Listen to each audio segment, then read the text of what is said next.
Hey there, folks. Are you passionate about democracy and concerned about the rise of authoritarianism? I'm Joanne, Kevin's wife, and I've seen him give everything to this work. That's why Coffee with Democrats matters, lifting up stories, building connections, and keeping democracy strong. So tune in every Tuesday at 7 p.m. for 30 minutes of conversation with elected officials, candidates, and Democratic influencers, only on Coffee with Democrats. So join me in welcoming the Executive Director and host of Coffee with Democrats, my husband, Kevin Dawson. Well, that always gets to me whenever that's so sweet. Yes. It's nice to have teamwork like that. Exactly. Yeah. That's a good role for her. That's a great, she's got a beautiful voice, but she just doesn't want to be out there in the front. So that's a great use of her talent and skill and support. Yeah, she's very supportive, and she's probably listening in right now. So I want to welcome everybody and thank everybody for joining us. Good evening, Oklahoma Democrats, friends across the country. Welcome back to Coffee with Democrats. We started this journey. Mary and I started this journey together back in August of 2022 as a Can you believe that? That's been... How many elections have happened since then? Oh, I don't even want to count them. 3. I know, a ton. Yeah. Yeah. Well, yeah, more than 3. Counting the special things and the ballot initiatives, and yeah, there's been a lot. So tonight, this is a relaunch with a fresh commitment to building a movement from the ground up. So every Tuesday night at 7 p.m., we'll bring you leaders, organizers, candidates, everyday Democrats who are fighting to make our community stronger. So grab some coffee, maybe something a little stronger if that's what you wish to have this evening, and let's get to work. So Mary, it's great to see you again. You've always been a wonderful friend, and you've always been very generous with your time to come back on to Coffee with Democrats whenever I give you a call. And with this relaunch, I thought it was appropriate and apropos, whatever language you want to use. It was great to be able to just do this relaunch of Coffee with Democrats with you on it again. Well, I'm honored to have this chance to relaunch it. I'm relaunching my campaign for state senate. So this is the kickoff launching season for me, and I appreciate and I'm honored that you thought of me in this way, and I'm glad to be a part of something that's lasted 3 years. And it's grown. It has also shrunk a little bit, but I think we've got momentum now. There's a lot of people who have reached out to us that, Kevin, we need for you to get this started and get it going again. Yeah. And now's a good time to get started because 2026 is just right around the corner.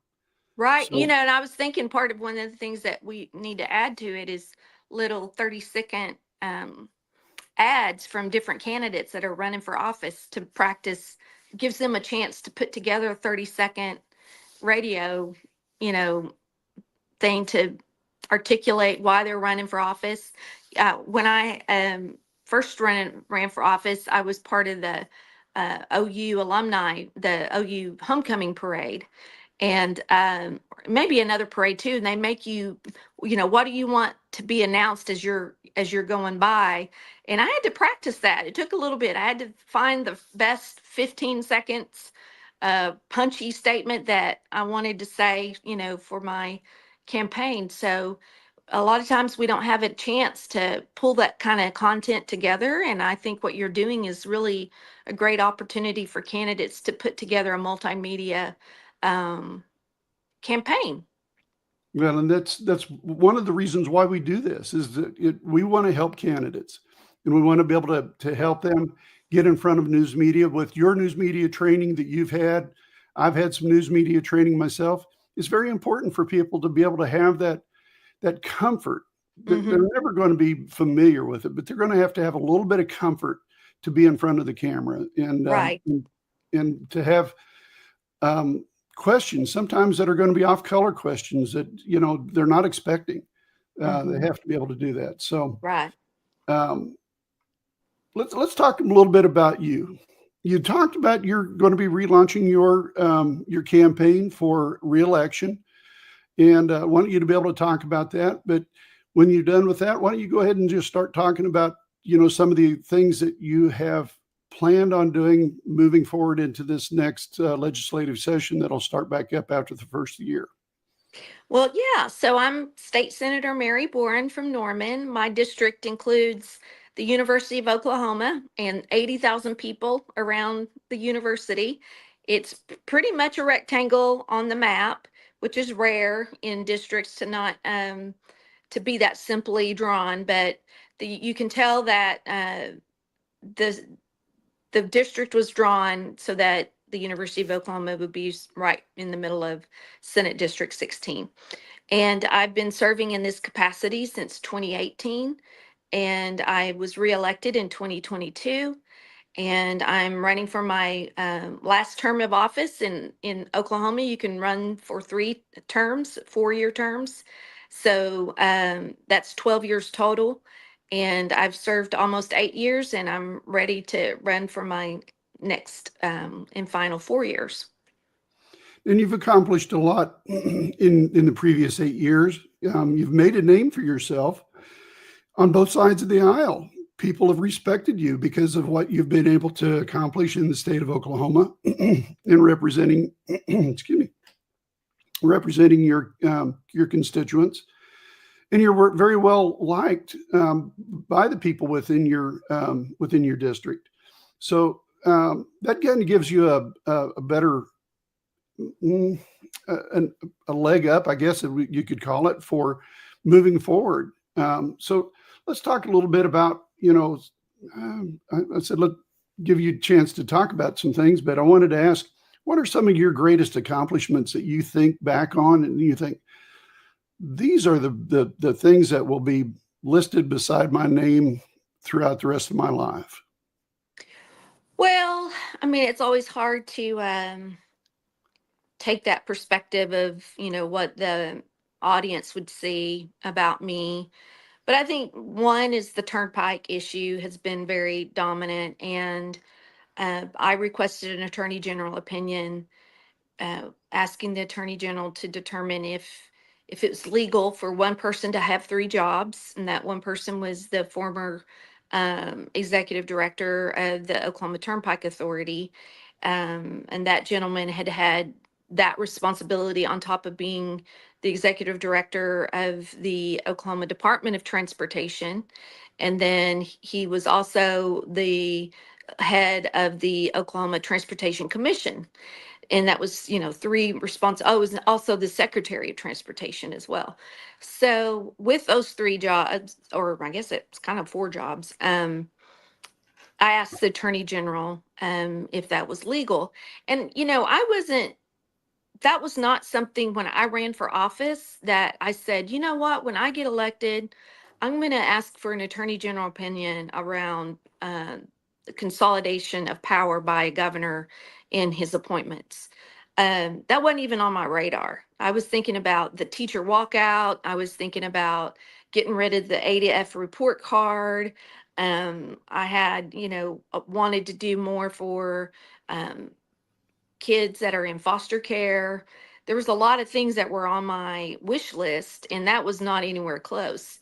But that issue became my priority because of my district and the Sure. advocacy of the people living in Norman, Republican, Democrat, Independent, not registered, registered.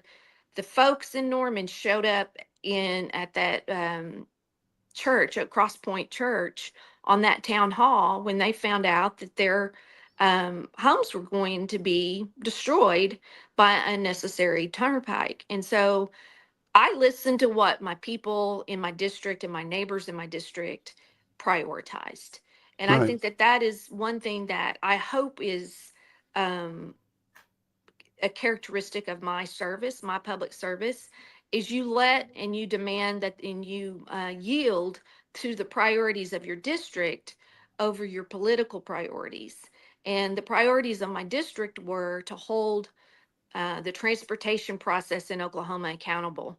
And I wanted to empower the people that live in Oklahoma to hold government accountable.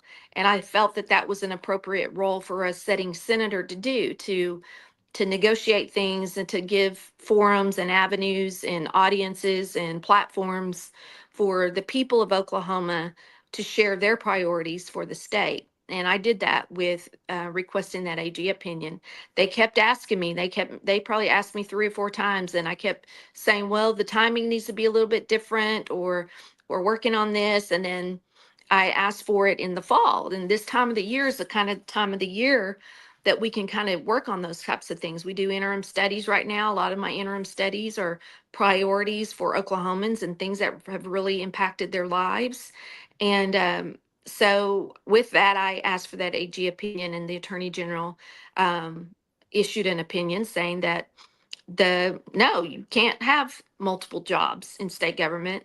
And I think that that case is now on appeal too. The governor filed a lawsuit to challenge that opinion, and he didn't get the result he wanted at the district court, and now it's being appealed. And I don't know what the status of that is, but yeah, that's one thing that Senator Mary Boren did. The other thing that I think that I'm pretty proud of is the holding Ryan Walters accountable. Absolutely. So this time last year, I was not being allowed to attend executive committee meetings, and I wouldn't go away, and I dug my heels in, and I had friends join me, bipartisan effort. My colleague over on the House side, Representative Mike Osborne, requested an AG opinion on that Mhm. because he, along with me and Senator Representative Rosecrans, were not being permitted to go into executive sessions as the Exactly law right. Yeah. allowed.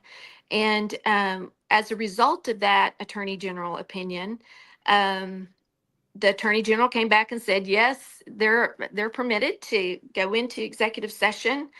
And then unfortunately, the lawyer that Superintendent Walters had hired, an outside counsel, was reluctant to obey that. And then the Attorney General fired her. Basically, Right. he said he didn't renew her contract to represent the State Department of Education because her interpretation of the law and the power of legislators to participate in executive committee meetings was inconsistent with the Attorney General's opinion. So she was replaced. And now I think they're on their third or fourth lawyer now. I've lost count since then. But just Right. within a year, a lot of things have changed. And now it's regularly uh, um, legislators are going into executive session. I've not gone up there because I see that, Representative Rosecrans has been able to go in there. Representative Lowe has consistently gone in Mhm. there. So I think that accountability lane has been opened up in the way it should be. So I hope that I'm giving credit later on down the road for that. And then also, I'm very, very proud of the work that I've done with tribal sovereignty and Mhm. renewable energy. Right. Oklahoma is a unique state in that we are an energy state, and we are an all of the above state. But we're also the state number one, top 10, top state in the nation with the most tribal nations within our borders, Right. with Right. treaties and compacts and cross deputization agreements. So, what we have in Oklahoma is an opportunity to serve the people in a very unique way, consistent with that full faith and credit of the executive branch. And the executive branch is entering into treaties with tribes, and that's a unique responsibility that's not reflected anywhere else in the United States or the world. And we forget that people come from all over the world to see what the indigenous First Americans experience is in the United States of America. And Oklahoma is the trustee for a lot of that information. Our First Americas Museum, our Mhm. tribal headquarters, the Cherokee Nation is the largest Native nation in America, probably in the world, with more than 400,000 citizens, 100,000 in the state of Oklahoma, and the territory that their reservation covers is quite large. So we have a unique responsibility to navigate those challenges in a very productive way. And what it says to the world about respecting humanity and the dignity of sovereignty, personal sovereignty, and tribal sovereignty is a unique thing that we have here in Oklahoma. So when you mash those two things together, all of the above, energy and tribal sovereignty and energy sovereignty, we have a unique thing that we get to do in Oklahoma regarding the future of our state, and the future of our nation is intersected and intertwined with tribal sovereignty. So I hope when people look back on my work here in the state, I hope that they see the advancement of energy sovereignty and tribal sovereignty working together to bless and preserve a really great way of life for all Oklahomans. You know, and you talked a little bit about your education. I want to go back and just bring people up to speed. Your history, you started as in education, then you No, moved up to no, law. it was the other way around. Okay. Yeah. But you became a school counselor at one After point? I was an attorney. Yeah. So Yeah. And then I, a I grew, yeah, I child grew up in Tipton. advocacy. So I I'm grew up in sorry. Tipton, Oklahoma, and I was a presidential scholar and went to Cameron University, which Uh-huh. is a regional college in Lawton, Right. and it's pretty much a commuter college. So my undergrad was a very good undergrad experience, but it was not I lived in the dorms all 4 years. I ate cafeteria meals 3 times a day for 4 years, and even in the summers. Um, and the food was pretty good. I mean, they had like people would come there and eat for Sunday dinner from the community. It was a pretty good dinner, and I wasn't that picky. Then I went to law school. I've got my OU Law um, Right. little shirt on today. Right. So I Right. went to OU Law School because I didn't know how to get a job with a communications degree. And my uncle in Tennessee told me, my Uncle Terry said, you should go to law school, because I was on the debate team.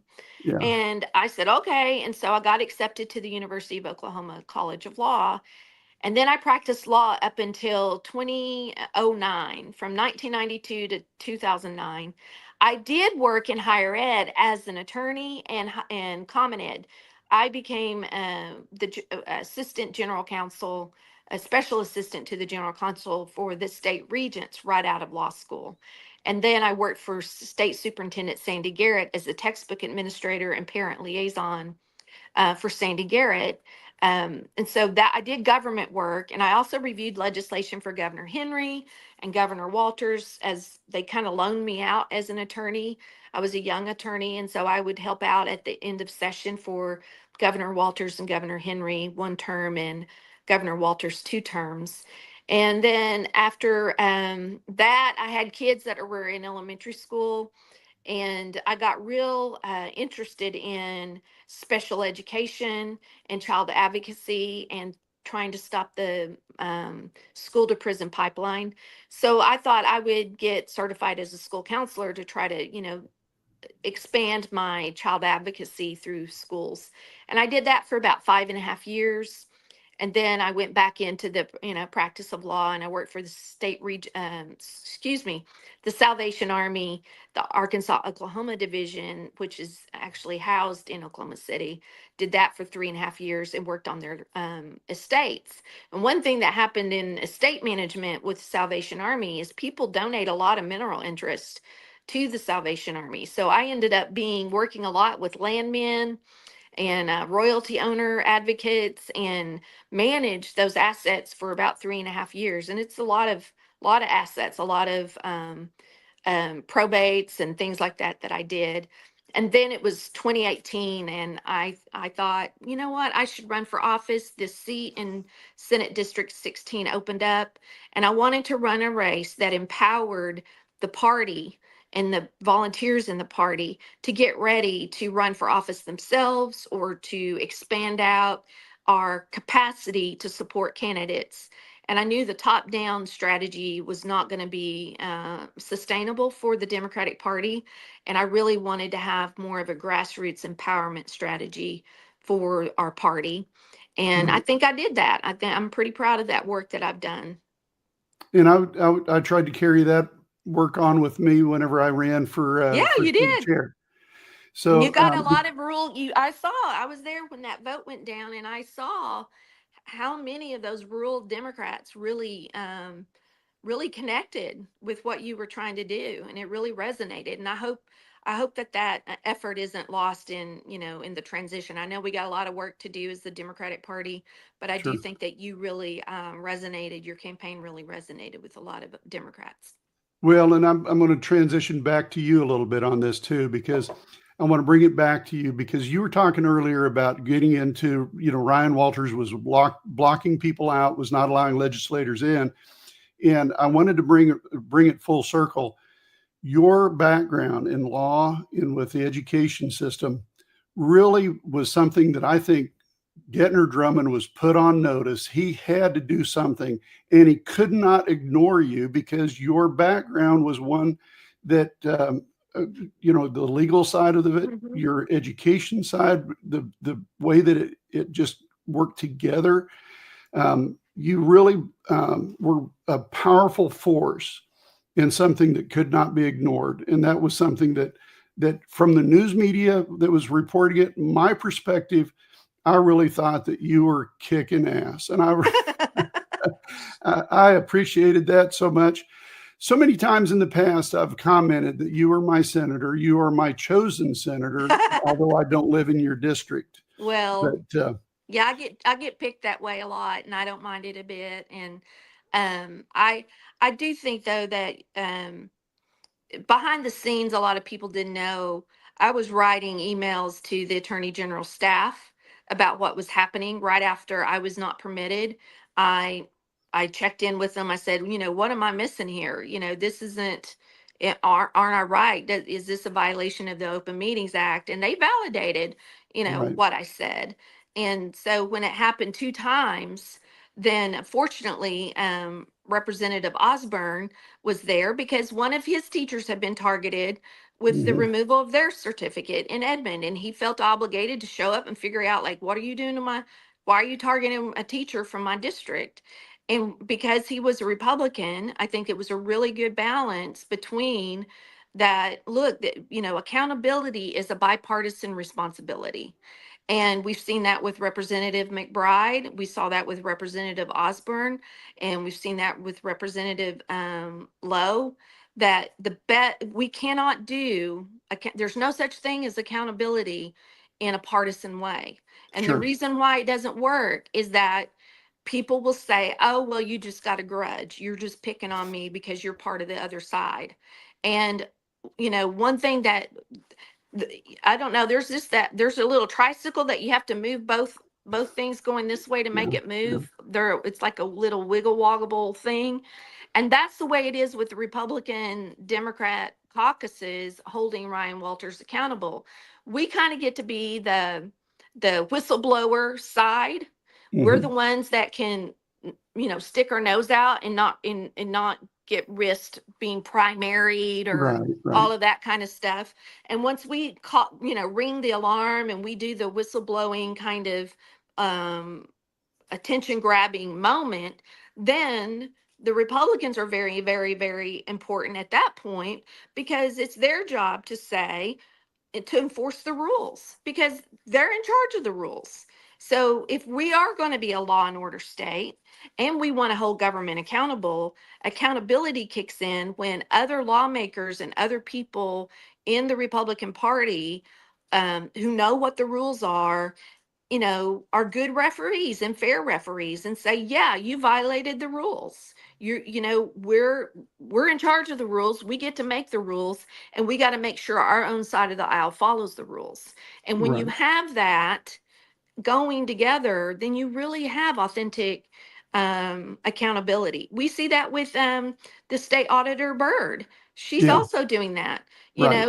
That you've got whistleblowers that say, "Hey, this doesn't look fair." We've had a lot of people with the Turnpike and also with Ryan Walters saying, "Look, it looks like a lot of money has been wasted." And so then it's her job to come in and say, "What is the rule, and are you following it?" Without without preference to political affiliation. And you see that with Attorney General, same thing. So when we do that together, then we really can hold government accountable. And you have to have Democrats that are willing to be whistleblowers and to risk social capital and not worry about if they're going to be primaried or worried about if they're going to be able to raise money and those types of concerns. That's why we have to elect Democrats, is because being part of the minority party, our job is to be whistleblowers and to raise the alarm when we see things, and people can bring stuff to us. I don't know if you remember, but when that SRO event happened, when Ryan Walters wasn't letting go of money for security for True. schools. Yeah. Yeah. There was a superintendent that brought that to my attention from way far out in rural Oklahoma. And he trusted me to bring that to me because he knew that I would go talking about it and Right. that I wasn't afraid to talk about it. And I would sound the alarm. And because of me, working behind the scenes with the Senator Pugh, answering media questions and things like that, then that story got out, and then that resulted in another attorney general opinion that was dropped on a Sunday, which never happens. And the AG said, you better let go of that security money. And we're just lucky that no child has been hurt because the lack of these funds getting out to schools. And those funds did get out to schools. So accountability is a bipartisan responsibility. And I think that that's one thing that I've learned over the last 8 years. Well, and you are such a wonderful leader in that effort. And we, from my perspective, and with conversations with many people across the state of Oklahoma, your efforts are much appreciated. And that's going to bring us to a close of our time today. And again, I want to thank you again for taking time out of your day to come on to Coffee with Democrats so that we can have these great conversations to talk about what we need to do. This is just going to change, go back here. My questions, these were two questions that you hit on that I didn't even have to ask. Good. And that was publicly challenging the State Board of Education, and also your experience as an educator, lawmaker, and you've also, touched on all those things. So all my questions that I had over here on the side, I can ignore all that because you already hit every one of them. You're such a great ambassador for the state of Oklahoma, for Norman, for the University of Oklahoma, for the people the Democrats throughout the state of Oklahoma appreciate everything that you do. So I wanted to again thank you for coming on Coffee with Democrats. We're going to do this again between now and the time that you're going to do your kickoff. We may be there during your kickoff. And good. That'd be wonderful. It's September 25th. Yeah. And if you want to go, then just email me and I'll tell you where it's going to be at. Okay. I'm kind of now with security issues, I'm kind of making sure that I don't just blast it out with everybody. I'm not afraid of people, showing up, but I have to be a little bit more. So if you want to, you can go on my website, maryboren.com. And from there, you'll figure out where the event is. And I'd love to have y'all. And don't forget, Mary Boren can't do this with her own money. She needs all the help she can from her website. There's going to be a link there for us to be able to support her financially for her reelection. Yes. Thank you so much. I really appreciate that. All right. Well, thank you guys for joining us this evening on Coffee with Democrats. We're going to do this again every Tuesday night, 7 p.m. for about 20 to 30 minutes. And we'll have a different guest each week. This week was our kickoff for our relaunch. And we're looking forward to what we're going to be able to do and build this program back to something I think stronger for the state of for the state of Oklahoma and the Democratic causes throughout the nation. So, hey, folks, until next Tuesday on Coffee with Democrats, please be safe.